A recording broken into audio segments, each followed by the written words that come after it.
In the unforgiving wilderness of Alaska's remote mountains, where temperatures plummet to deadly extremes, survival becomes a battle against nature itself. This is the story of Marcus Thornton, a seasoned mountain guide who found himself trapped in the most brutal ice storm of the decade. What began as a routine expedition turned into a desperate fight for survival when temperatures dropped to an astonishing 72 degrees C. Seeking shelter in an unexplored cave, Marcus discovered something that would change everything he thought he knew about the mountains he called home. If you're enjoying this content, don't forget to hit that like button. It really helps the channel grow. The morning of November 8th started like any other in the Alaskan range. Marcus Thornton, a 42-year-old mountain guide with over 2 decades of experience, stood at the base camp checking his equipment one final time. His breath formed thick clouds in the frigid air, but the temperature was manageable at 15 degrees C. The sky was clear, painted in shades of pale blue and white, with the sun casting long shadows across the snow-covered peaks. "Radio check," Marcus spoke into his handheld device, his voice steady and professional. "Copy that, Marcus. Weather station reports stable conditions for the next 12 hours. You're clear for the survey," responded Jennifer Hayes, the base camp coordinator. Marcus had been hired by the Alaska Geological Survey to document potential climbing routes in an unexplored section of the range. The pay was excellent, and the solitude appealed to him. After his divorce 3 years ago, he'd found peace in the mountains, away from the complications of everyday life in Anchorage.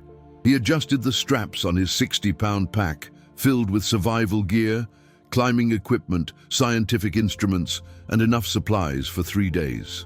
His thick parka, rated for extreme cold, felt bulky but necessary. Beneath it he wore 4 layers of thermal clothing, thick insulated pants, and boots designed for Arctic conditions. The first few hours of hiking were routine. Marcus followed his GPS coordinates, marking waypoints and taking photographs of the terrain. The landscape was breathtaking. Pristine snow stretched endlessly, interrupted only by jagged rock formations that jutted toward the sky like ancient monuments. Occasionally, he'd spot tracks from Arctic hares or foxes, reminders that life persisted even in this harsh environment. Around noon, Marcus noticed the first change. The wind, which had been calm, began to pick up. Small snow crystals danced across the ground, creating swirling patterns. He checked his weather app, frowning at what he saw. "That's not right," he muttered. The forecast had changed dramatically. A massive cold front, previously predicted to pass north of his location, had shifted course. Meteorologists were now warning of extreme conditions, wind speeds up to 80 mph and temperatures dropping to dangerous levels. Marcus immediately radioed base camp. "Jennifer, I'm seeing a significant weather change here. Can you confirm the updated forecast?" Static crackled before her voice came through, tense with concern. "Marcus, we just got the alert. A polar vortex event is moving in faster than predicted. You need to find shelter immediately. We're talking about temperatures potentially dropping to 70 degrees C or lower with wind chill." His heart rate increased, but Marcus kept his voice calm. "Understood. I'm approximately 8 miles from base camp. What's my best option?" "There's no way you can make it back before this hits. Your GPS shows you're near the eastern ridge. There should be rock formations that could provide shelter. Find something solid and hunker down. This storm is expected to last 18 to 24 hours. Marcus scanned his surroundings. The wind was already intensifying, and visibility was decreasing as snow began to fall more heavily. He consulted his topographic map, cross-referencing with his GPS. About half a mile northeast, the elevation map showed a cliff face with potential overhangs or cave systems. "I'm heading toward coordinates 63.2847 degree and 151.3692 degree W. There might be cave formations there," he reported. "Copy that. Keep your radio on and check in every 30 minutes. Be safe, Marcus." The next 30 minutes were brutal. The temperature plummeted rapidly, and Marcus could feel the cold penetrating even his heavy layers. The wind howled, creating a disorienting whiteout effect. Snow pelted his face like tiny needles, and he had to lean forward at a 45-degree angle just to make progress against the gale. His GPS became increasingly difficult to read as his fingers grew numb despite his thick gloves. He stopped periodically to warm his hands inside his jacket, knowing that frostbite could set in within minutes at these temperatures. Finally, through the swirling snow, Marcus spotted the dark outline of rock formations. Relief flooded through him. He pushed forward, his legs burning with effort as he trudged through knee-deep snowdrifts. The cliff face towered above him, dark and imposing. Marcus worked his way along its base, searching for an opening. The wind screamed around the rocks, creating eerie whistling sounds. Ice had formed on his beard and eyebrows, and his face felt wooden and unresponsive. Then he saw it, a narrow opening in the rock face, partially obscured by an overhang of ice and snow. It was barely wide enough for a person, but it was shelter. Marcus squeezed through the opening, his bulky pack scraping against the rocks.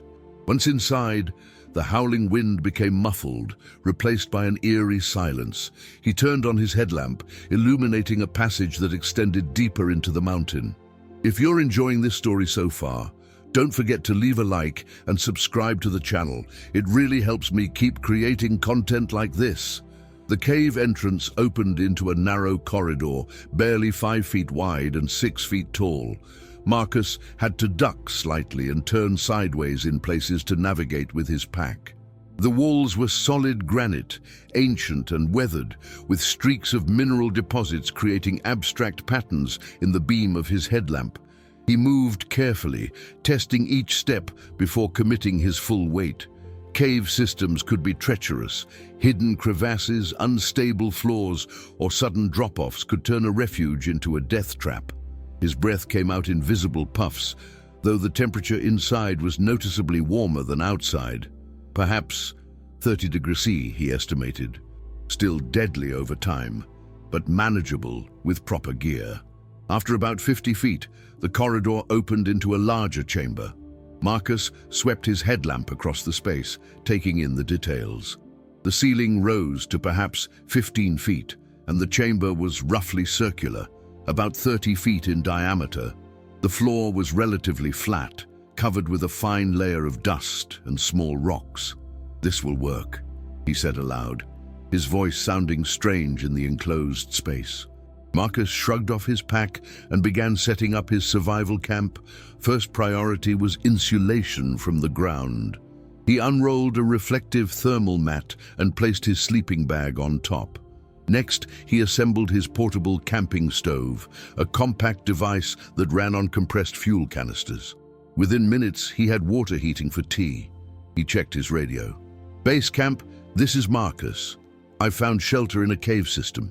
Temperature inside is roughly 30 degrees CC. I'm setting up camp and should be secure for the duration of the storm." Static answered him. Marcus adjusted the frequency and tried again. More static. He frowned. The rock walls must be interfering with the signal. He'd try again later from near the entrance. As his tea brewed, Marcus took a more detailed look at his surroundings. The cave showed no signs of animal habitation, no droppings, no bones, no nests. That was good. The last thing he needed was to share shelter with a hibernating bear. His headlamp caught something on the far wall that made him pause. There were markings, scratches or carvings in the rock. Curious, Marcus stood and walked closer, holding his light steady. The marks weren't random. They formed deliberate patterns, lines, curves, and symbols that suggested intentional creation. His pulse quickened. These could be indigenous petroglyphs, possibly hundreds or even thousands of years old. Many native Alaskan groups had inhabited these mountains long before European contact. Marcus pulled out his phone and took several photographs. Even though he had no signal, he'd document everything for later analysis. As an experienced guide, he'd seen petroglyphs before, but these seemed different somehow. The style was unfamiliar, and the symbols didn't match any patterns he recognized from Athabascan or other regional indigenous art. After drinking his tea and eating an energy bar, Marcus decided to explore deeper into the cave system. He had time to kill, and curiosity had always been one of his defining traits. He made sure his main camp was secure, left a glow stick as a marker, and ventured further into the mountain. The corridor continued past the main chamber, sloping gradually downward. The temperature actually increased slightly as he descended, suggesting he was moving away from the external cold. Water droplets clung to some surfaces, frozen solid. Ice formations created strange sculptures where moisture had seeped through cracks and frozen in place. About 200 feet from his camp, Marcus encountered a fork in the passage. The left branch was narrow and descended steeply. The right branch remained level but curved out of sight. Following his training, he chose the level path to avoid potential climbing hazards. The right passage led to another chamber, larger than the first. Marcus's headlamp couldn't immediately find the opposite wall. He stepped inside, his footsteps echoing in the vast space. Then his light caught something that made his breath stop. In the center of the chamber was a structure. Not a natural rock formation, a structure. Marcus approached slowly, his mind struggling to process what he was seeing. The structure was roughly dome-shaped, about 12 feet in diameter and 6 feet tall at its highest point. It appeared to be made of stacked stones, carefully fitted together without mortar. The craftsmanship was remarkable. Each stone was precisely placed, creating a stable, weatherproof shelter. "What the hell?" Marcus whispered. He circled the structure, examining it from all angles. There was an opening on one side, just large enough to crawl through. The stones showed no signs of tool marks that he could detect, but the precision of their placement suggested significant skill and planning. Who would build something like this so deep in a cave system, and when? Marcus knew that Alaska had been inhabited for at least 14,000 years. Archaeological sites had revealed sophisticated settlements, tool-making, and cultural practices. But this seemed different. The location was so remote, so difficult to access. Why would anyone construct a permanent structure this far underground? He pulled out his phone again, taking extensive photographs and video. Then, after a moment's hesitation, he decided to look inside. Leave a comment below about what you think he'll find. I'd love to hear your theories. Marcus got down on his hands and knees, positioning his headlamp to illuminate the interior of the stone structure. His heart pounded with a mixture of excitement and apprehension. As an experienced mountaineer, he'd encountered many unexpected things in remote locations. But this felt different. This felt significant. The interior was hollow, as expected, with a ceiling just high enough for someone to sit upright, but not stand.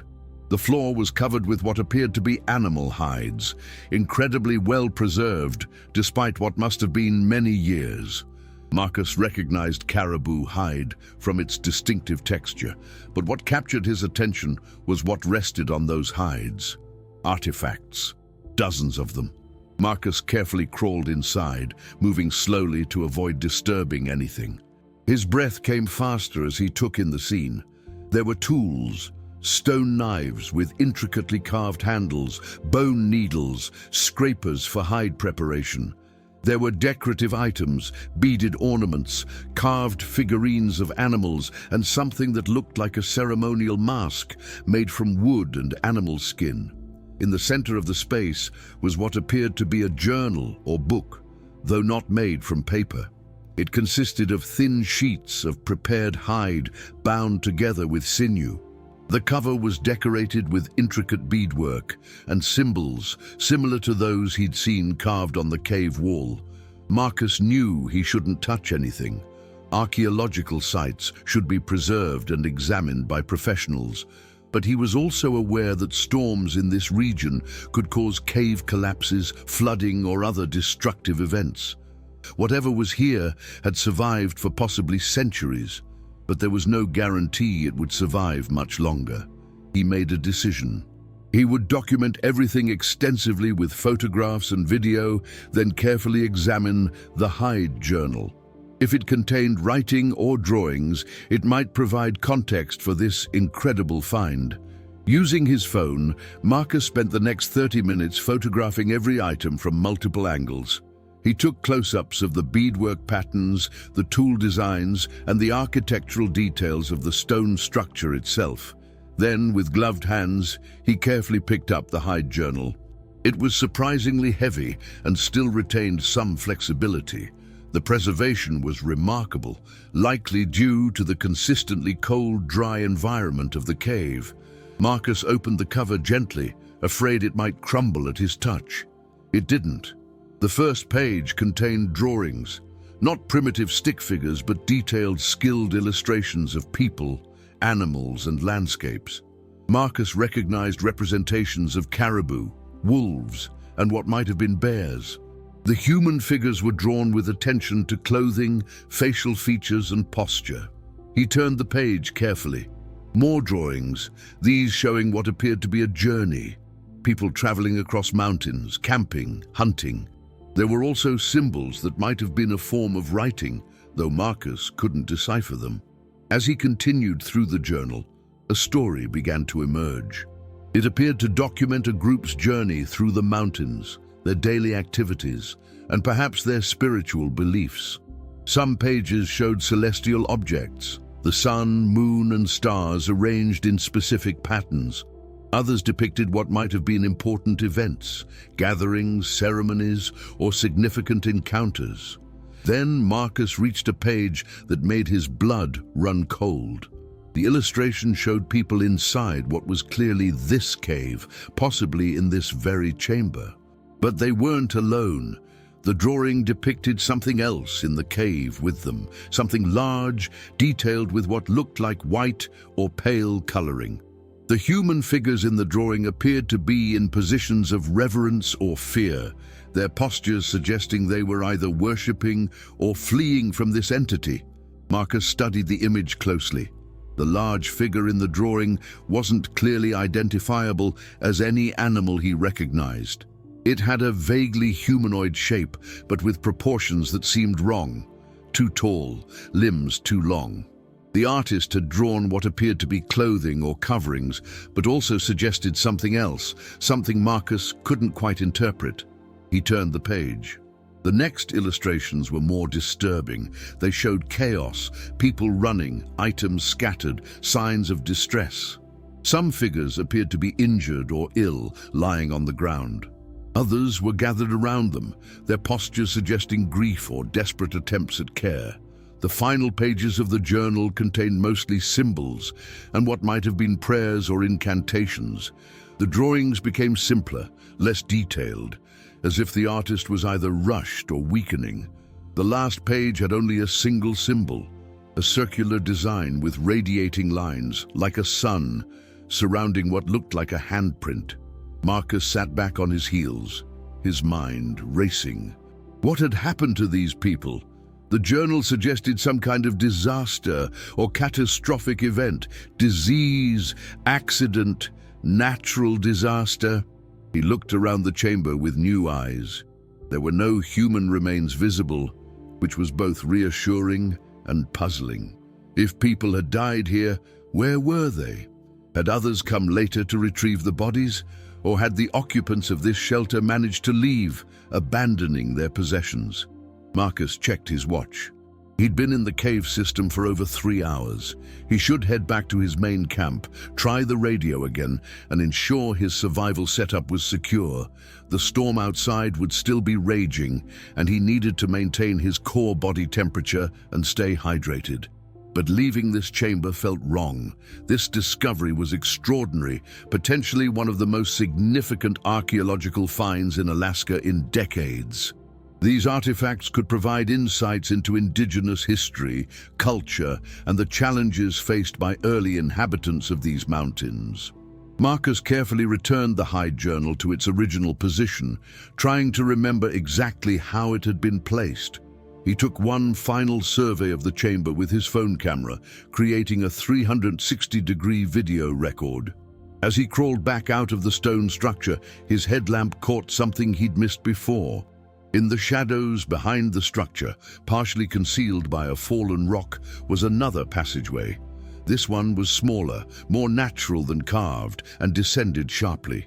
Curiosity pulled at him, but caution won out. He was alone, in extreme conditions, miles from help. Exploring unknown passages without proper preparation and backup would be reckless, no matter how tempting. He made a mental note of the passageway's location and headed back toward his camp. The return journey through the corridor gave Marcus time to think. Who should he contact about this discovery? The Alaska Office of History and Archaeology would need to be involved. Probably the Alaska Native Heritage Center as well, since this was clearly connected to indigenous history. The university in Fairbanks had an excellent archaeology department, and given the location and potential significance, federal agencies might get involved too. When he reached his main camp chamber, Marcus checked his supplies. Everything was secure. His stove was still functioning, and he had plenty of fuel and food. He prepared a freeze-dried meal, adding hot water from his stove, and ate while reviewing the photographs on his phone. The images were clear and detailed. He had hundreds of photos documenting the stone structure, the artifacts, and the hide journal. Even if something happened to the physical objects, the record would survive. After eating, Marcus bundled up in his additional layers and worked his way back to the cave entrance to attempt radio contact. The wind outside was still howling and snow was piling up against the opening. He'd have to clear it periodically to avoid getting sealed in. "Base camp, this is Marcus Thornton. Do you copy?" He waited, adjusting frequencies. Static answered him, but through it he heard fragments of words. "Marcus, Opie, Storm, ours. Base camp, signal is very weak. I'm secure in the cave system. I have made a significant archaeological discovery. Repeat, significant archaeological discovery. Will provide details when weather clears and communication is restored." Thornton out. He didn't know if they'd received his message, but he'd tried. Marcus retreated back to his camp, sealed the entrance passage with some of his emergency tarp to create a windbreak, and settled into his sleeping bag. The temperature in the main chamber had stabilized at about 25 degrees, cold but survivable with his gear. As he lay there trying to sleep, Marcus's mind kept returning to the hide journal, especially those disturbing final pages. What had those people encountered? What had caused their apparent distress? If you're still watching, don't forget to hit that like button and subscribe. Let me know in the comments what you think happened to the people who built that stone structure. Marcus woke after 6 hours of intermittent sleep, his body stiff from the cold despite his high-quality sleeping bag. He checked his watch, 4:30 a.m. Outside, the storm would still be raging, though according to the forecast, it should begin to weaken by mid-morning. He heated water for coffee, a luxury in these conditions, and ate an energy bar while reviewing his plan for the day. The rational choice would be to stay put, conserve energy, and wait for rescue or for conditions to improve enough for him to hike out. But the mysterious passageway behind the stone structure nagged at his mind. Marcus was well aware that curiosity had gotten many explorers into trouble. He'd guided enough amateur adventurers to know the difference between calculated risk and recklessness. But something about this situation felt different. The hide journal suggested there might be more to discover, and if the cave system was unstable or at risk from environmental changes, this might be the only chance to document it. He made his decision. He would explore the additional passageway, but he'd do it properly. He prepared a smaller day pack with essentials: emergency blanket, first aid kit, energy bars, water, extra batteries for his headlamp, rope, and climbing gear. He left a note at his main camp with the time, his intended route, and instructions that if anyone found it and he wasn't back, they should search the chamber with the stone structure first. Marcus checked his phone battery, 78%. Good. He had a portable charger as backup. He attached a secondary light to his pack and made sure his primary headlamp was secure. Then he set out once more through the passage to the artifact chamber. The journey felt different this time. Knowing what lay ahead, Marcus moved with purpose rather than cautious exploration. He reached the large chamber in 15 minutes and went straight to the stone structure. The artifacts inside were exactly as he'd left them, unchanged and patient. He circled around to the back, where the concealed passageway descended into darkness. The opening was roughly 3 feet wide and 4 feet tall. He'd have to crouch or crawl. Marcus attached a lightweight rope to a stable rock formation at the entrance, feeding it out as he descended. If the passage became too difficult or dangerous, the rope would help him retreat. The passage descended at a steep angle, perhaps 30 degrees. The floor was smooth, worn by ancient water flow. This had once been a drainage channel, Marcus realized, carved over millennia by underground streams. The walls were closer here, pressing in on both sides. After about 50 feet of descent, the passage leveled out and opened into another chamber, smaller than the others, but with a distinctive feature, a pool of water. Marcus's headlamp reflected off its dark surface. The water appeared still and deep, fed by a trickle from somewhere in the ceiling. Ice formed around the edges, but the center remained liquid, suggesting either geothermal activity or a source of warmer water from deeper in the mountain. Marcus approached the pool carefully, testing the floor for stability. As he got closer, he noticed something in the water, dark shapes beneath the surface. He knelt at the edge, positioning his light to penetrate the depths. Bones, multiple skeletons, remarkably well preserved by the cold water. Marcus's heart raced. He could make out at least 3 distinct individuals, their bones arranged in what appeared to be deliberate positioning, not the scattered chaos of accidental death. He pulled out his phone, photographing everything. The skeletons appeared human, though he'd need expert analysis to be certain. Their positioning was almost ceremonial. Lying on their backs, hands folded across their chests, heads oriented in the same direction. This was a burial site, a sacred place. Marcus felt a wave of reverence, mixed with unease. He was intruding on something profound, something that should be treated with the utmost respect. These people, whoever they were, had been laid to rest here by others who cared about them. The effort required to place bodies in this location, so deep in the cave system, suggested significant cultural importance. He noticed something else. Near each skeleton were objects, tools, weapons, ornaments, grave goods, placed to accompany the deceased in whatever afterlife their culture believed in. Marcus photographed these as well, careful not to disturb anything. As he examined the scene, a theory began to form. The Hyde Journal had shown some kind of catastrophe befalling the group. These might be the victims, people who had died from disease, injury, or exposure. Their companions had honored them with this burial before either dying themselves or fleeing the area. But that didn't explain everything. Why choose this specific location? Why go to the effort of building the stone structure in the upper chamber? And what about those disturbing drawings of the tall, strange figure? Marcus stood, playing his light around the rest of the chamber. The walls here showed more carvings, similar to those in the entrance areas, but more elaborate. There were scenes of hunting, of ceremonies, of daily life. And there, on the far wall, was another depiction of the mysterious tall figure. This carving was larger and more detailed than the one in the Hyde Journal. The figure was shown emerging from what might have been another passage, or perhaps from the darkness itself. Around it, human figures were shown in various poses, some reaching toward it, others backing away. The expressions carved into their faces, though stylized, conveyed strong emotions, fear, awe, perhaps worship. Below this central scene was more text or symbols, arranged in careful rows.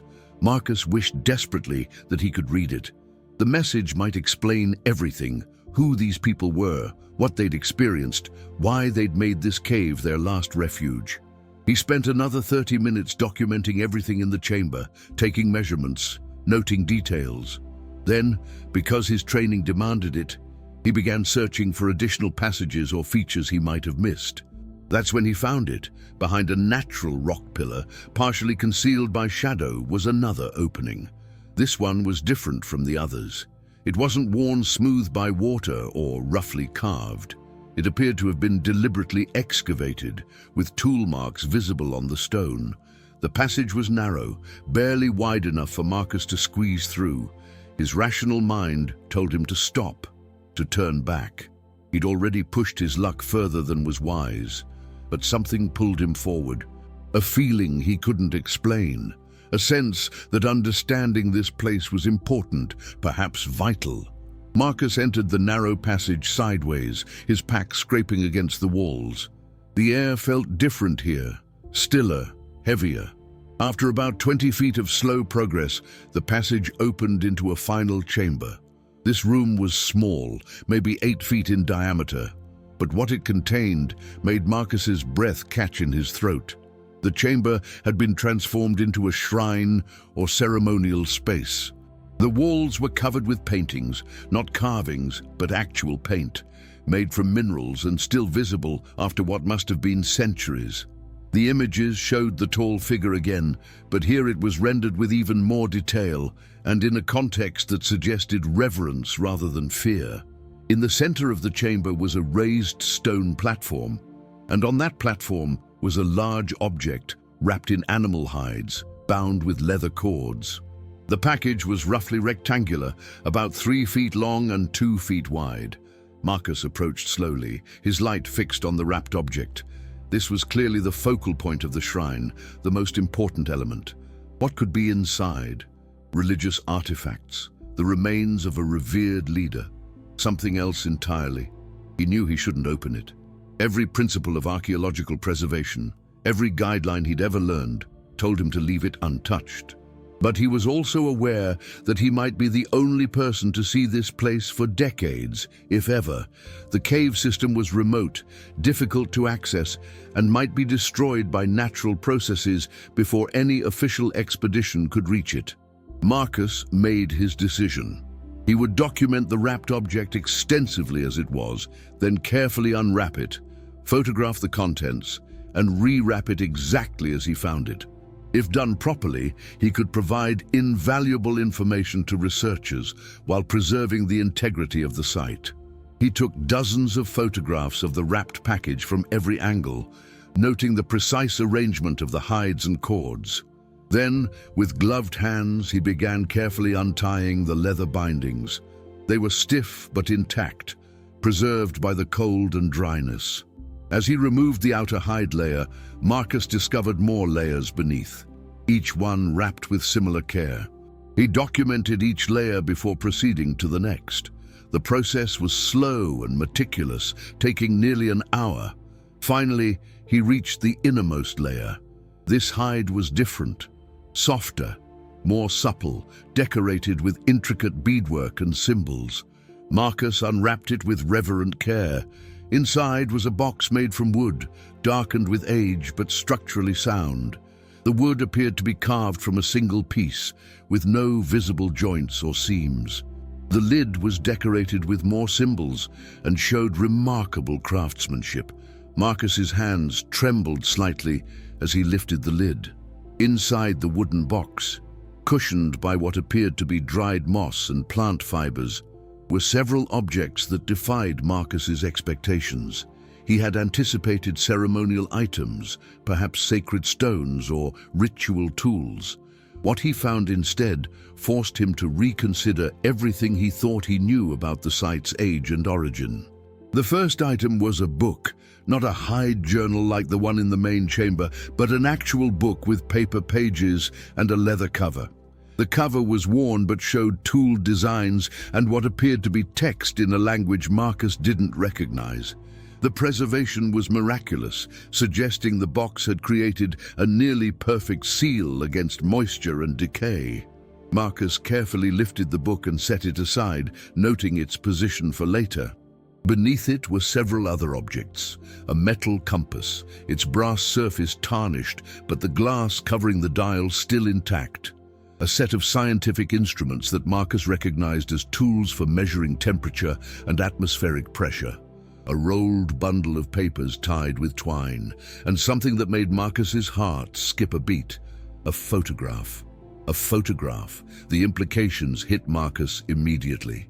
Photography was invented in the early 1800s and didn't become widely available until the mid to late 1800s. If this was an authentic photograph from this site, it meant the burial chamber wasn't thousands of years old. It was at most 150 to 200 years old. With trembling hands, Marcus carefully lifted the photograph. It was a tintype, a common photographic format from the 1860s through 1890s. The image showed three men in period clothing, thick coats, fur hats, and sturdy boots. They stood in front of what was clearly this cave entrance, recognizable by the distinctive rock formations. Behind them were sleds and what appeared to be scientific equipment. Marcus turned the photograph over. On the back, in faded ink, was written, "Northern Geological Survey Expedition, Alaska Territory, October 1887. Dr. Samuel Whitmore, Professor Henrik Larsen, Theodore Blackwood." He sat back, his mind racing to reconstruct the real history of this place. This wasn't an ancient indigenous burial site. It was the final resting place of a scientific expedition from the late 1800s. The artifacts he'd found weren't ceremonial objects. They were survey equipment, personal possessions, and scientific records. But that created more questions than it answered. Why had the expedition members made this cave their grave? What had happened to them? And why had they arranged everything with such ceremonial care, incorporating what appeared to be indigenous artistic styles and symbolism? Marcus carefully unwrapped the bundle of papers. They were journal entries, written in English, dated from September through November 1887. He began reading the first page, written in neat, precise handwriting. September 15th, 1887. "We have established base camp at the coordinates provided by our indigenous guide, Kalik. The mountains here are unlike any I have studied in my 20 years of geological research. The rock formations suggest volcanic activity from the Pleistocene epoch, with subsequent glacial sculpting creating the dramatic peaks we observe. Dr. Larsen is particularly excited about the magnetic anomalies he's detecting. Blackwood, our photographer and documentarian, has captured excellent images that will surely impress our sponsors at the university." Marcus flipped through the pages, skimming for key information.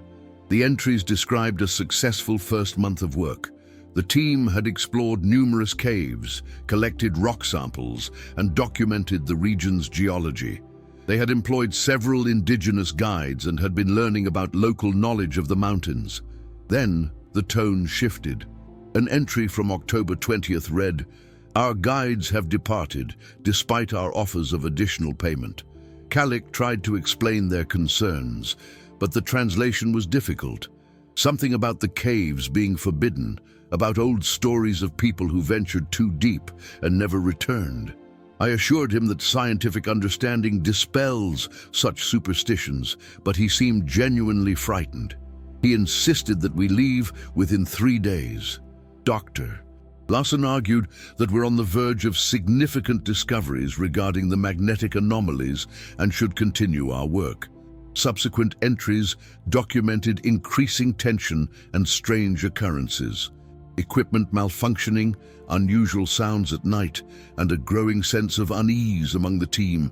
Then, in late October, disaster struck. An early winter storm, much like the one Marcus was currently experiencing, trapped them in the mountains. The entry from October 28th was particularly harrowing. The storm shows no sign of abating. We've taken shelter in the large cave system where Dr. Larsen has been conducting his magnetic studies. The temperatures have dropped to levels I've never experienced. My thermometer recorded 65 degrees this morning. Theodore's fingers are showing signs of severe frostbite. We've moved deeper into the caves, seeking more stable temperatures. The following entries describe the team's deteriorating condition. Food supplies running low, injury from a fall, illness setting in. Dr. Whitmore, the author of the journal, maintained a clinical tone even as he described their growing desperation. The entry from November 3rd sent chills down Marcus's spine. Henrik died this morning. His fever had been climbing for 3 days, and despite our best efforts, we had nothing to treat the infection. Theodore and I have buried him in the lower chamber, beside the pool.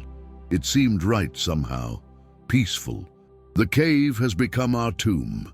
Marcus's light fell on another passage, dated November 8th. Theodore passed during the night. The frostbite had progressed to gangrene, and without proper medical supplies, there was nothing to be done. I am alone now. The storm continues outside, though perhaps lessening. I should attempt to leave, to reach civilization and report what has happened, but I am too weak. The cold has penetrated my bones. My hands shake constantly, making writing difficult. The final entry was dated November 10th, 1887. I have made peace with my fate. This cave, which we explored with such scientific enthusiasm, will be our final resting place. I have gathered our research, our findings, our photographs, everything that documents our expedition. Perhaps someday someone will find this and understand what we attempted here. The indigenous people were right to fear these mountains, not because of superstition, but because nature here is unforgiving. We were arrogant, believing our education and equipment made us superior to ancient wisdom. I have arranged Theodore and Henrik's remains with respect. I have left this record. My only regret is that our families will not know what became of us. The cold is very close now. The handwriting of this final entry was shaky, almost illegible. After it, the pages were blank. Marcus sat in silence, absorbing the tragic story. These 3 men, scientists, explorers, educated and prepared, had been defeated by the same forces he was currently battling. The mysterious figures in the indigenous-style drawings weren't supernatural entities. They were the 3 expedition members, depicted by someone, perhaps the guides before they left, or perhaps by the dying men themselves, in a fevered attempt to leave a record using the artistic traditions of the region. But one question remained. Who had created the stone structure and the elaborate shrine? The journal entries mentioned taking shelter in the cave, but nothing about constructing anything. Marcus carefully gathered the items back into the wooden box, placing them exactly as he'd found them. As he did, his light caught something he'd missed, a small brass plate attached to the inside of the box lid. It was engraved with text. In memory of Dr. Samuel Whitmore, Professor Henrik Larsson, and Theodore Blackwood, may their sacrifice in the pursuit of knowledge be honored. Erected by the Northern Geological Survey, July 1888. Marcus's understanding shifted again. Someone had come back. The expedition had been found, probably when the snow melted the following summer. Other members of the Geological Survey, or perhaps a military search party, had located the bodies and created this memorial. They had gathered the expedition's belongings, wrapped them with care, and created the shrine. The indigenous-style decorations might have been added by native guides or colleagues who wanted to honor both Western and indigenous traditions. The mystery was solved. But that didn't diminish the tragedy or the significance of what Marcus had found. This was an important piece of Alaska's history, a story of exploration, scientific endeavor, and human fragility in the face of nature's power. Marcus rewrapped the wooden box exactly as he'd found it, taking care to arrange each layer of hide and cord precisely. He took final photographs of the shrine chamber, documenting everything. As he prepared to leave, Marcus noticed one more detail. Near the base of the stone platform was a small carved inscription, "Rest in peace, brave explorers. Your quest for knowledge lights the way for those who follow." The words resonated with Marcus. He was following in their footsteps, literally and figuratively. He too had ventured into the mountains seeking understanding, and like them, had encountered forces beyond his control. But unlike them, he had better equipment, better weather forecasting, and most importantly, people who knew where he was and would come looking if he didn't return. Marcus made his way back through the narrow passage to the burial chamber, then up through the water-carved tunnel to the main artifact room. He took one final look at the stone structure, now understanding it not as ancient indigenous construction, but as a memorial created by grieving colleagues. If you're still watching, leave a comment about what you think about this incredible story. And don't forget to subscribe to see more content like this. By the time Marcus reached his main camp chamber, he was physically and emotionally exhausted. The revelations about the 1887 expedition had been profound, but they'd also taken a toll. He'd spent hours in cold chambers, crawling through tight passages, and dealing with the weight of discovering a forgotten tragedy. He checked his watch, 11:30 a.m. According to the forecast he'd received before losing radio contact, the storm should be weakening around noon. If the predictions held, he might be able to attempt the return hike to base camp by late afternoon. Marcus prepared a hot meal, forcing himself to eat despite his fatigue. Proper nutrition was critical for maintaining body temperature and energy. As he ate, he organized his thoughts about what would happen next. He would need to report the discovery immediately upon reaching base camp. The Alaska Office of History and Archaeology would coordinate with the Alaska Native Heritage Center and probably the University of Alaska.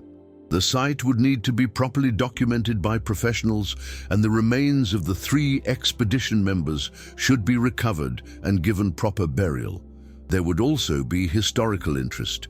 The Northern Geological Survey had been an important organization in the late 1800s, contributing significantly to the mapping and understanding of Alaska's resources. This expedition was apparently lost to history. Marcus had never heard of it, and he was familiar with most major exploration narratives from that era. The discovery would fill a gap in historical records and provide valuable insights into early scientific work in the region. Marcus also thought about the indigenous guides who had tried to warn the expedition members. Their knowledge of the mountain's dangers had been dismissed as superstition, with tragic results. This story was a powerful reminder about the value of indigenous knowledge and the importance of respecting warnings rooted in generations of experience. After finishing his meal, Marcus bundled up and made his way to the cave entrance. The wind had noticeably decreased, though snow was still falling. He cleared away the accumulated snow from the opening and attempted radio contact. "Base camp, this is Marcus Thornton. Do you copy?" This time, the response was immediate and clear. "Marcus, this is Jennifer. We've been trying to reach you for hours. What's your status?" Relief flooded through him. "I'm safe and secure in the cave system. The storm appears to be weakening. Can you confirm the forecast?" "Confirmed. The worst has passed.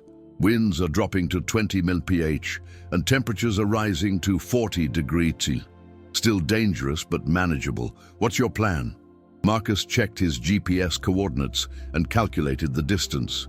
"I'm going to wait another 2 hours to let conditions improve further, then attempt to hike back to base camp. I should arrive around 1700 hours if all goes well." "Copy that. We'll have a team ready to meet you at the halfway point."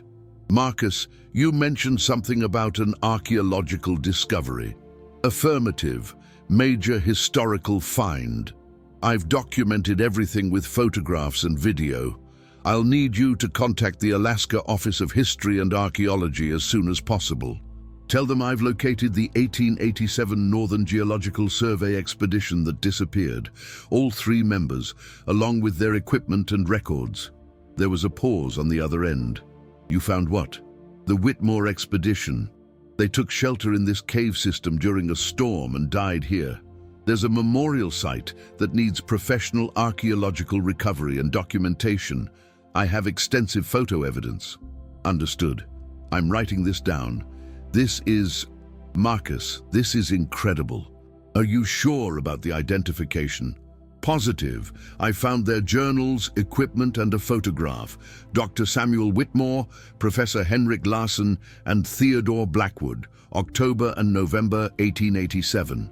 Okay, I'll make those calls immediately. Focus on getting back safely. The discovery isn't going anywhere.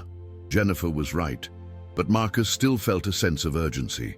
Weather conditions in Alaska could change rapidly. What if another storm came through and collapsed part of the cave system? What if the artifacts were damaged or lost? But he was also aware that he couldn't do more alone. Professional recovery would require proper equipment, preservation materials, and expertise he didn't possess. His job now was to return safely and guide the professionals back to the site. Marcus spent the next 2 hours preparing for the hike. He packed away his camp, checked his gear, and studied his GPS route carefully. The return journey would be challenging: deep snow, extreme cold, and physical exhaustion after days in the cave. But it was doable. At 1 p.m., he began the hike. The storm had indeed lessened, though conditions were still harsh. Visibility was perhaps 50 yards, and the snow came up to his knees in places. Marcus maintained a steady pace, stopping every 30 minutes to check his GPS and update base camp on his progress. The landscape looked completely different from when he'd arrived. The storm had transformed the terrain, covering familiar landmarks with fresh snow and creating new wind-sculpted formations. Marcus relied heavily on his GPS, trusting the technology to guide him. After 2 hours of hiking, he spotted movement ahead. A rescue team, 2 people on snowmobiles, emerged from the white landscape.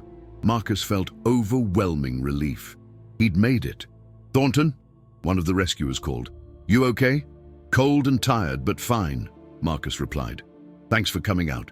They provided hot coffee from a thermos and helped him onto the back of one of the snowmobiles. The ride back to base camp was quick and relatively comfortable compared to the hiking he'd been doing.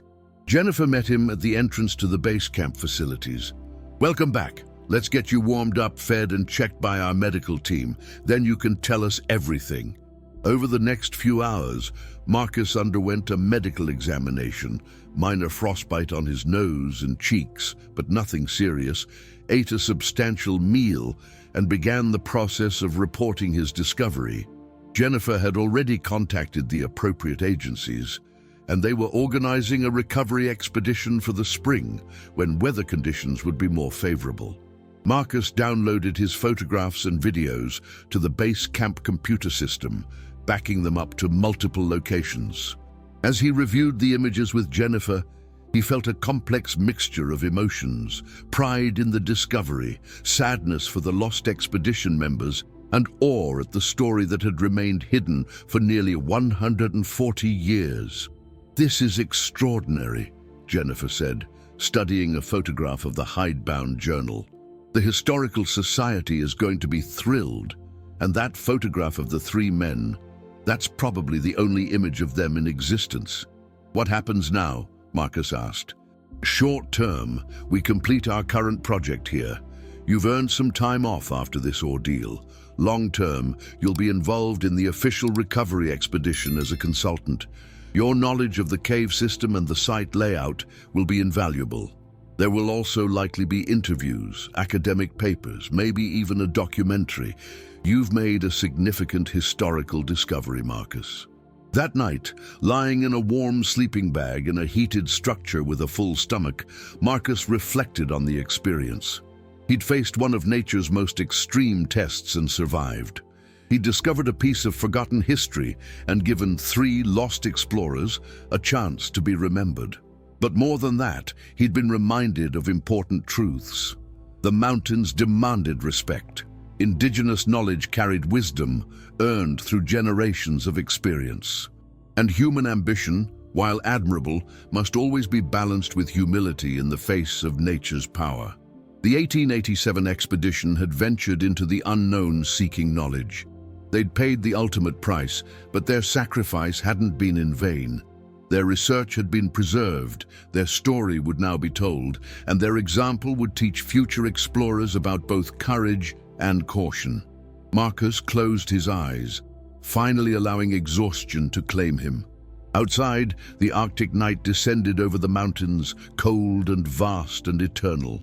3 months later, in early February 2026, Marcus stood at a podium in the lecture hall of the University of Alaska Fairbanks.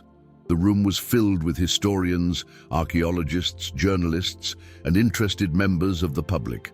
A large screen behind him displayed the photograph of the 3 expedition members standing before the cave entrance. "When I took shelter in that cave system on November 8th, Marcus began, I was simply trying to survive. I never imagined I would stumble upon one of Alaska's forgotten chapters of exploration history." He walked through the presentation he'd given a dozen times over the past weeks, showing photographs of the cave chambers, the artifacts, the memorial shrine, and most importantly, the journals that told the expedition's tragic story. Each time he presented, the audience's reaction was the same: fascination mixed with sadness. The official recovery expedition had taken place 2 weeks earlier. A team of archaeologists, historians, and recovery specialists, guided by Marcus, had returned to the cave. They documented everything in situ, then carefully removed the remains of the 3 expedition members and the artifacts for proper preservation and study. The remains had been identified through forensic analysis and cross-referenced with historical records from the Northern Geological Survey. Descendants of all 3 men had been located. Dr. Samuel Whitmore's great-great-granddaughter, a professor of environmental science in Seattle, had attended the reburial ceremony. Professor Henrik Larsson's great-great-grandson, living in Norway, had sent a representative. Theodore Blackwood's family line had been harder to trace, but eventually a great-great-great-nephew was found in Oregon. The 3 men had been laid to rest with full honors at a cemetery in Anchorage. The ceremony had been attended by representatives from scientific organizations, indigenous community leaders, and members of the public who had been moved by the story. A memorial plaque had been erected in memory of Dr. Samuel Whitmore, Professor Henrik Larsson, and Theodore Blackwood, members of the Northern Geological Survey expedition, who gave their lives in the pursuit of scientific knowledge, Alaska Territory, November 1887. May their dedication to understanding our world inspire future generations of explorers and scientists. Marcus's presentation concluded with a discussion of lessons learned. "This discovery reminds us of several important truths," he said. "First, the history of exploration is filled with stories we don't know yet. There are probably dozens, maybe hundreds, of lost expeditions, forgotten camps, and untold stories still waiting to be discovered in remote regions. Second, it highlights the importance of respecting indigenous knowledge. The guides who warned the 1887 expedition knew something that Western scientific training hadn't taught the expedition members. These mountains are unforgiving, and certain risks aren't worth taking. That's not superstition, it's accumulated wisdom. Third, it shows us that proper preparation and modern technology make dangerous activities safer, but they don't eliminate risk. I had better equipment, better weather forecasting, and radio communication. Those advantages saved my life, but I still faced the same fundamental challenges those 3 men faced 138 years ago. Finally, this story reminds us why we explore. Dr. Whitmore, Professor Larsson, and Mr. Blackwood could have stayed safe at home.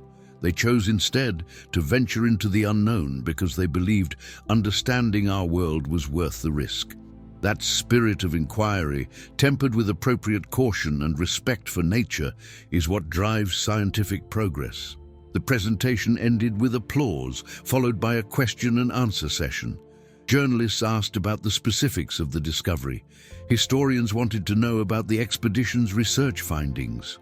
Archaeologists questioned Marcus about the preservation conditions in the cave. One question, from a young woman in the back, made Marcus pause. Do you think they would have considered their sacrifice worth it? Did they accomplish anything that justified the cost? Marcus thought carefully before responding. The journals suggest that Dr. Whitmore was at peace with his fate at the end. He had accepted that they'd failed to survive, but hoped their research would be found and used. In that sense, yes, they did accomplish something. Their geological observations, recorded in those journals, have provided modern geologists with valuable historical data about the region. Their magnetic readings, though collected with primitive equipment by today's standards, have helped researchers understand long-term changes in Earth's magnetic field. But more than that, their story itself has value. It teaches us about the history of scientific exploration in Alaska. It honors the sacrifices made by early researchers. It reminds us that knowledge comes at a cost, sometimes a terrible one, and that we should never take that lightly. After the formal presentation, Marcus was approached by various people: documentary filmmakers interested in telling the story, publishers wanting him to write a book, and outdoor gear companies hoping he'd endorse their products. He politely fielded all the offers, knowing he needed time to process everything before making commitments. One visitor was particularly meaningful. An elderly Alaska native woman, introduced as Sarah Kallick, approached Marcus with a young man she identified as her grandson. "Kallick?" Marcus asked, recognizing the name from the journals. "Are you related to the guide who worked with the expedition?" She nodded. "He was my great-great-grandfather. I've heard stories about the white scientists he tried to warn, but our family never knew what happened to them. Thank you for finding them and telling their story properly." They spoke for nearly an hour. Sarah shared oral histories that had been passed down through her family. Stories about the mountains, about the dangers of the caves, about the importance of respecting nature's power. Marcus listened, understanding that this knowledge represented thousands of years of accumulated experience, far more valuable than any single scientific expedition.